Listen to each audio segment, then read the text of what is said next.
Welcome to a new edition of the Neon Jazz interview series with the bassist Jamie and the Australian Jazz Group called Firetail. Their music spans from 70s jazz fusion, South Indian Carnatic music, and their very own brand of jazz-tronica. Formed in 2018 as a collaborative recording project, Firetail has developed an ambient approach to songwriting that blends soul-infused rhythms with evocative melodies and driving percussion. Papier Mache Cave is their newly released single, came out in early March 2023. This is the first of an upcoming debut album for the band. Enjoy the story.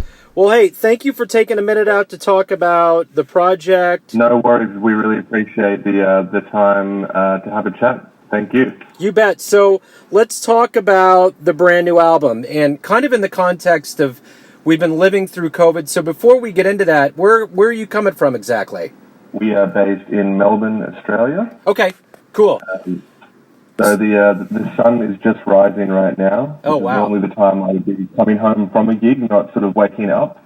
So please excuse me if I'm a little slow on the uptake with my responses, because I'm just sort of rubbing the sleep out of my eyes at the moment. Forgive me if I'm a little delayed too, because I'm going to be taking notes. I love the future, so I want to know what happens. Well, the sun has risen. So there you go. That's a good thing. Looks like we got the beginnings of a Hemingway novel. So, so For whom the bell tolls. That's right. You know, COVID's kind of taken over everything. How does it feel to have new material coming out, surviving COVID, the world's waking up? How does it feel? It does actually feel rather strange. Here in Melbourne, we did go through one of the most intense lockdowns in the world. We had curfews for 8 p.m. We were, allowed outside of our house for 1 hour of exercise per day.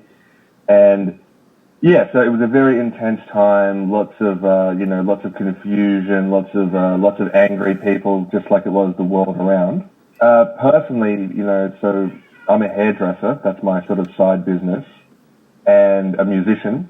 So those two things were just sort of off the cards.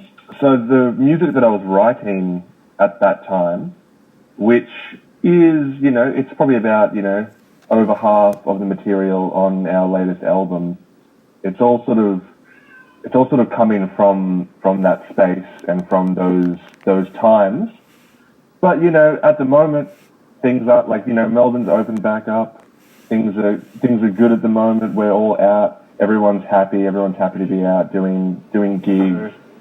It feels a little strange because you know how things are. Music takes time. By the time you write a song, by the time you get into the studio, by the time you finally get it mixed and mastered and ready, that can be, a year or two.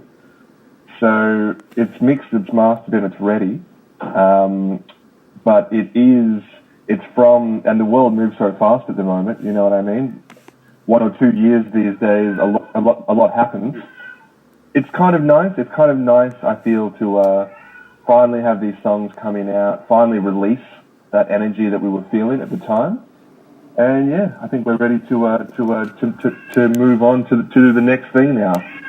That's the thing about having interviews about albums, is that you're already moving on. It's something that has happened. I mean, it just takes a while to do things. But talk to me a little bit about this album and, just the fact that, you're going to be able to play live shows to support it now that things are opening up. We have a tour coming up to support this first single that we're releasing, and that is very exciting. So throughout March and April, we're heading all over the country in Australia, and we have a string of dates. And it's really great to get out there and do shows, because I talk about this all the time. It's funny that the 1.5 hours that you're on stage performing, I mean, that's the golden moment, isn't it? That's what all the hard work's for. That's what all the rehearsals are for. That's what all the tweaking of songs is for. So, and it's such a small moment because all those other things take up the 99% of what you do. So it's very exciting to have a lot of shows coming up. We've got, jam-packed weekends, a lot of festivals. So we're very excited to just get in front of the audience and do our thing. So talk to me a little bit about how Firetail came together. How did all of this happen? I was living in a share house. I just moved in, and my flatmate, my good friend Eric Parker, I was lucky enough that he had turned our 4-car garage into a studio, a recording studio. So I was living there, and he's also an engineer, and that's not really my forte. So putting together Firetail, it's something that I've wanted to do for years and years and years, because I'm a bass player. So I've been the bass player for many, many, many bands. Always, keeping down the rhythm, keeping it down in the rhythm section. But along the way, in all those bands, I just started collecting a catalogue of songs that I would bring to certain groups, and they might, and they'd say, "Oh, that's not really fitting right here. It's a little bit weird. It's a little bit out there." And I'd secretly, in my mind, I'd be like, I'd place that into this area. But I knew one day I will start a band, and all of these songs are going to get their chance. So that's pretty much what Firetail was. It started off, I was a little bit nervous to ask people to join a band, because that's sort of like asking someone to be in a relationship, because it's kind of a big deal. It's not just a one-off gig. It's, do you want to actually join this project, go to the rehearsals, do the tours, and be in this for the next few years? So I didn't actually come out and ask anybody. I started off by inviting lots of different musicians over, and I made it very casual. Originally, I just sort of said, the idea was, come on over, and I got together a new band every week. We did 1 2-hour rehearsal, and in that time, I brought in a musical idea. We as a band sort of fleshed it out, and then we came back a week later and we'd record that song. And then we would just make a quick phone video, and we would very quickly just put it out into the world. The next week, I'd get in new musicians, and we'd do the same thing. 1 2-hour rehearsal, then we'd quickly record next week. And I did that for a few months, just getting lots of different musicians in. I think I was secretly auditioning people without them knowing. And eventually, the people that the music resonated with, when we started to do live performances, because I'd always ask different people, the same people kept on saying yes over and over and over again. And after about a year, we had a pretty solid sort of group. So then I finally popped the question, and I said, hey, how about we actually be a band? And we do this, we actually get serious. And that's how it started. So talk to me a little bit about why it works so well. How is the chemistry? How is it that what is it that makes the band work well? I think it works so well because the members, because of that process of sort of trying different people, lots of musicians. The members that we have now, even though I do the majority of the songwriting, when I wrote these songs, I never had these people in mind, and what they bring to the music, it's just it's so cool, because it's stuff that I didn't imagine. So it makes my compositions feel so much fresher. For example, our percussionist, Keshav, he plays a lot of South Indian percussion, lots of tabla. He's also an MC, he's a rapper, and so he brings that to the Firetail table as well. And, like having a heavy South, and he also does South Indian Carnatic singing. So, those three things in one package of Kesh are things that I didn't really think of when it came to my own music.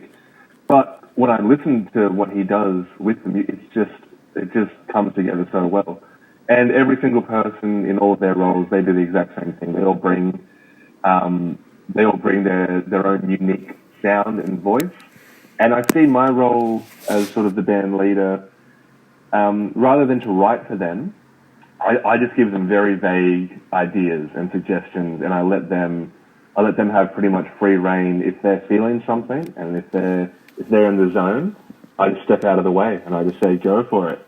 And I think now, especially on this latest album, because we've released 2 EPs previous to this, and with those 2 EPs, it was probably definitely more driven by myself doing the songwriting.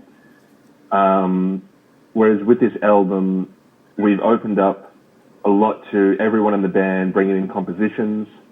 And in fact, just to keep it interesting for ourselves, on the last day of recording, everyone was tasked with bringing in a 2-minute tune. And the rule was, because we set ourselves rules, was to bring in a 2-minute tune that can be taught to people in 2 minutes. So this wasn't going to be your magnus opus. This was going to be something that was, had to be learnt quickly. And that was really, really fun. That's some of my favorite tunes on the album are these 6 2-minute tunes, which we sort of, just all came up with and all added our parts very, very quickly. Let's say you come to Kansas City to perform this album. How do you explain a live show, and how do you convince people in Kansas City to come see you guys live? That's a very good question. So, first of all, we'd love to come to Kansas City, and if we ever do get there, the people, they should do themselves a favor and definitely come and check out a Firetail performance. Because we bring a lot of energy. I know that we're doing the jazz thing, but a lot of our members, they come from a lot of different musical backgrounds, a lot of sort of just a huge range of genres, and it's a highly energetic show. There's lots of jumping around on stage. There's lots of interaction between us, the audience, ourselves, and we also, because we're a six-piece instrumental band. So what we usually do for our live shows to keep it entertaining is we get a lot of different guests, performers to come and join us, and that's going between dancers, spoken word artists, singers, MCs, rappers. We change it up all the time. We like to have a great mix of, improvisation, free jazz, really well composed pieces. And we have a lot of fun. And I think if any great band out there is enjoying themselves and having fun, then that generally translates to their live show. So tell everybody the where they can pick up the new album and learn about the band, learn about live shows, anything related to that. Where the first single of the album will be released tomorrow. So that will be available on all streaming platforms out there. So whatever is your preferred choice of finding music, we should be there. Of course, we have a Bandcamp page, and that is probably the best platform for artists to find our album. We'll be releasing the album on a vinyl. So for the vinyl lovers out there, that's probably the best way to get your hands on something physical that you can spin, and you can see the artwork as well, which I do myself. So that's an added bonus there. Wonderful. Jamie, thank you for taking a minute out on behalf of Firetail to talk about the single, your life and music, the life of the band. I really appreciate it. Thank you so much for having us, Joe. It's been a real pleasure. Thanks for listening and tuning into another Neon Jazz interview, where we give you a bit of insight into the finest players in Australia, Kansas City, and spots all over the world, giving fans all that jazz. Thanks to Jamie for his time, energy, and story on behalf of the band. If you want to hear more interviews, you can find Neon Jazz archived interviews on either Spotify or Apple Podcasts. You can subscribe to us at YouTube, and for everything Neon Jazz all the time, go to theneonjazz.blogspot.com. Until next time, enjoy the jazz, my friends.